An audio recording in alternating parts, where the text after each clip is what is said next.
Ya tisikaso so. Oh, I asamo. Ya tisikaso so come there. Ya tisikana boyebo.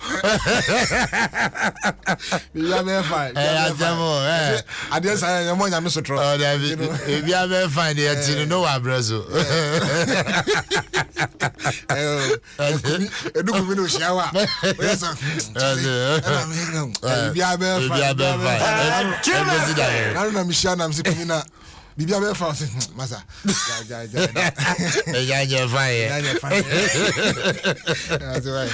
We show friends na to da na. Masa. Emewa. On the bibia be fine we trash. Can you na grofo mo a. We mo so tim say e komedo. Ya sebo. Enti say na o ka no. And then Momo Friday. Oh, I did Momo Friday. Omo nu na mano. From all angles. Who you so me ma kan say no so you are obebe bu nkonta kire me. O say.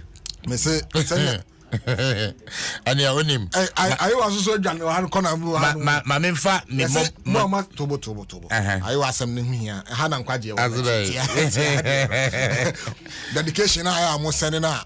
What the fuck are you a phone so na mo fa hwen kan no. Sremo a. Adaroma. I was me kan kire mo say, "Oh, public announcement." I was me kan kire mo say, "Sremo adaroma."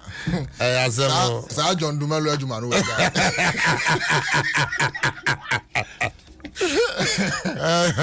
Well, just had to very obo trainer o fufu enum koko okwa hu na no na echire no angozi aga etuaja mo forward messages no na mo woso. Wow.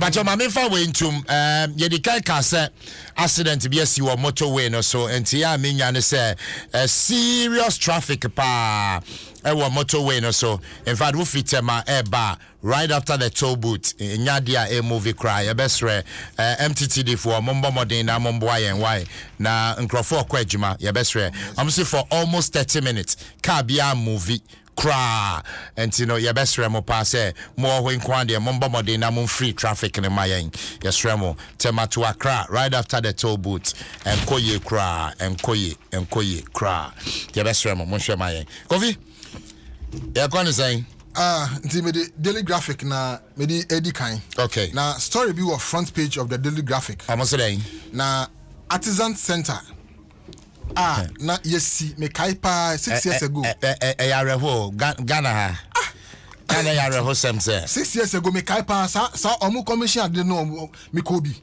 I was there ahemfo a shentare kama abet na honum commission so the commissioner emu twene ni ade yesi wie car park e wo honum washrooms ni ade a yesi omu ana omu ye Ken hu adwuma yi raftan ni Ken hu adwuma ye di omkogu honum omu nkoye asemo asempa kohwe ena esi honum esi white elephant pro 6 years ago me say prompo afiti ya go fa brofo ni ade o ebeye eno ano no enti front page of the Daily Graphic e wo honum atete apansa so you sorry yes yetisika so come there e ka ye dia akoya ade a afi ekom di nkofo yetisika so come there enti over the front page of the Daily Graphic and one big story e wo honum no na Ghana for ayade pa free nanu wukwada JMFM me sure say nekra no Oko Sakra Onu Sir John wonya ne baby ko Sir John oko ni kroma baby omusie no so de efe pa ekoye na say no na me hu pictures bi omoye comparison bi say school blog bi ni baby ayese Sir John sabi Ghana for omani mi baby o and you ma bi o ho dia we see it sometimes Sir John Brown abeboy oni ska say Bobra, the biggest party currently in power. In power. Now mo be see omo this year. Former general secretary. Sometimes now you move you cry shada mo former general secretary of a ruling party. And come see say. I don't quite your one jai. I don't quite. Me adiba kwa me re ho ya me ya ene ne kwan na omanya. Honestly, e kwan ne de na to some MPP for money mo gu ase pa. E no kwan de money mo gu guase before some be say anti president for kwan we so koi eco redeem tribute e boss John Abaso say onye Sir John kran and him guase say how can you do that and kwan there e kwan no they have anything to do to honor Sir John they should go and man ye ni krom kwan mafaso mafaso in time ahema no sending warning no come ko juso na ye dey kwan we fi all ma ko here ana ye dey nim guase say o ma nya de ma nya de mafa futuro we omugo du ye no omonechi ko amanechi guna manim guase say ni makotena hosu aba omugo du omonechi ko ana kwa de ma nya de say omugo du ye no omugo du ye no omugo ra hotel bi no omugo roro woni wa she omugo batena ye na omuna futuro ko wa she I mean how can you do this and futuro ravi to penetrate general secretary of your I mean na man anano man fa kwai we so mo sayaba how the man nya de we dey ni guase pa enimenim ya minister of roads bra Facebook na be hwe ba bia yesie Sir John efe my any of Ankasa minister of roads wo fa job of asem wo fa mo kwa job of asem wo fa bojuma job of asem butrema na butrema wo fa na ofa basi mo kwata asem na wo kai jai ofa wo fa asem no na mo fa juma sen and then na okay wo fa kwa ni so bi we dey ma of Ankasa basi mo kwata nti wo fa kwa ni so bi e ko Sir John krom we personal petition asem na personal petition ya dia wo so ye jai wa she be kwa say na wo fa wa fa so bi basi mo kwata wa fa kwa we so bi akọ atopa nkwanta akọ be awrade Yesu ege handkerchief for paper when him say wusu yes omudu omugo gari yanso no muko ye na omudu ya no ma ye late come gari yanso because yes omunye chief futuro ni omuda fa kwan we so sakra wo ofa yes rewa na wo fa ni maguase membe ka wo sre wo fa say we ya dia yesre wa say dia wa say yesre o say ja kwesi amo akwata wani awu jai oh masa dia asem na okay masa dia asem na okay yanti krom na by election overnight ni e go kwanso ay electrification project dia na okay for your there be ni e ko ni slow jai for your jai na one be ka say for your asem na okay then you should go to the finance oh masa jai na me say road minister no na asem na okay ayeti close Eyana am I direct idea we try to presidency no man penny ankesa ne coach say Sir John question in pride say you dey obey the president and in pride say be boss shall we want to yan ni krom kwan ama no aseme na okay fojo you call it slow mo buy it any brew jai aseme na okay emu afaso papa wa bob Facebook le be share kwan we ya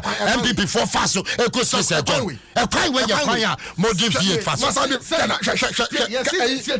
and him kwase we fojo be so for me ni wo oh jai somebody for no wa she mo fa kwan we so aya paper na Facebook ka na da kan sim no kra o ma say chese nyam woni wo kwan fun we na NPP flag as abo the Ghana flag abo che na mo de egu mania mu kwan we ye kwan ya de Ghana flag NPP flag ebo I mean and him kwase say na mo nam kwan we so ko say na kota masa ja you know fojo dey na be kan ya na ba be kan say yanya ewo man mu say empai kwan wo man mu ni atisi ade so bo bo no any wo man foto sanfo masa ja na dia na wo case masa ja na wo case aseme na wo no konjo wo di atenase konjo wo di atenase ja jira wo da wo jira wo na wo fojo any ministries ni na yan collapse ni na aseme na wo case na wo say tie say Sir John the road no amon budget is our road now forget it for John asema ya can say and na budget the road can be done at any time in the memory of Sir John but you cannot force to do the road anytime you produce retribute appreciative any son ya Sir John ye man no President Mills owuye o man panimu a owuye eje asane ye de bibi etu ni ase ye bibi edi ashe ni nanyonyam so the party aseme na beka ya oh fojo aseme na beka you see anti chrome ha ni mu a ye de chrome ye be do kana ho na ya aseme na kan e kan bi bu be se ni pa ye wo mo ko se wa che ni wo sabi oni kata auto aseme na se na no mo ko ye ni na first wo ni kata to na no hospital no we see hospital when we o see hospital na kwa no se me see St. John tete ekono ma ye covid e wo ho ama ye wa fa bridge what do you mean show it's an indication oh yeah anu ya no mo education and boasie say indication me say no ya mo de grade and boasie say indication time na busiafo e be bomb man pania mania say obo be sie say John aseme na okay tie enti say na news enti say every say boso the voice no boso for the wie and I say boso mienu no ma ye kwan no kama boso mienu na ya kan no ma ye hospital na suo no no me say John di atoso a eno enye ye pay after when you want kwan no mo fast adaka na wo so St. John imu awu o san so de honam ya na kwa asase pro asembe na okay ni pay awu mo be say na so ntwehwe adaka na wo so adaka no kra bebie anu do ma nya adaka no kra bebie ade honam ya na de ko asamando asembe na okay you from the COB na dia na okay wakosie na asumdue asumdue ni we esie we nya asumdue esie we nya asumdue ana ni pe dia adaka ma osun asema na okay ade I said wo fle suman eh na asema na okay enti ni pe dia adaka ma adaka ni bia o ni pe yesu yi we asuma se wo fle suman omuni se amoko no omuni se kwan ne nyanti na omuni emu no omuni fa helicopter na omuni call ya no mgodu kwan ne tifi on no omuse ene ebese yan ba bia omudu ye omuyi adaka na ene wo de bra Facebook hwehwe adaka na wo so ba bia ade ye ni krom hana by election ba overnight omukọ di kwan so egusu kota ye ni krom ha ebe se ko si polls at the street like bon because of by election aseme na okay in Anna St. John a former general secretary of your party and in Guasie say man line a V8 people and amodi akọ Sakrao no asande and in Guasie beva e kwan ti say aseme na okay Yakobon plan na ni trim ye make we say nsuo no to na V8 ni nyina keka form na amode bank right na mesi de hu mania wu na me de mom ya ndwen ya ho de asembe na mo ke go say St. John akwan fun say na mo de fa so go say St. John mo kokrom okra mani of amakwata we de enim ya o ba nya ba wie ba to betimi ate wanim oh wait oni ani mo biate enya ba wie ba oni ani mo biate ja mo go kwan no ma no oh aba ya ba de we ya yes president come to ntoma mi ansan kwa no de koye o changes ko so be fa be bia na mfu try na ho o zanzo ko share bo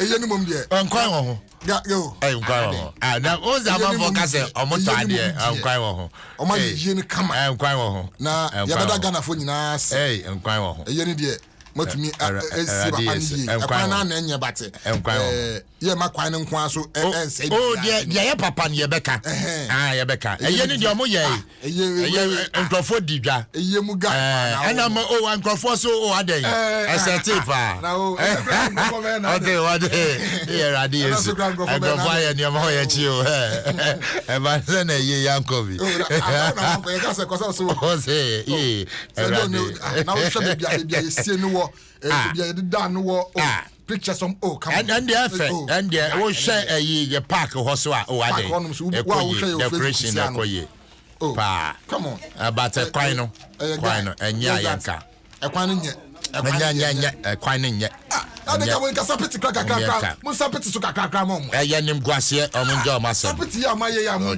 sa peti so kakrakra mo no mo fa so aye kwan tru ka sei na ma fa so na kwan we ka first class na kama giso chabi de ni bi de kwese mo akwata ye woni krom no wo giso mirror road na kwese mo akwata ye woni krom wo so abo hu anim ewom mirror ni krom de waye Sir John de so asem na wuke chebe de ni bi wo hwa wo hu anim wo mampani we kwa de wanya wo so aya da wo fa sam no kwase mo kwata wo ka wo fa obi ehun no kwase wo fa krom de eni o ma waye e de na okay and ba cho hwan ni for John ba cho hwan no omra me hwe no hwan ya hey, Jimmy Fair.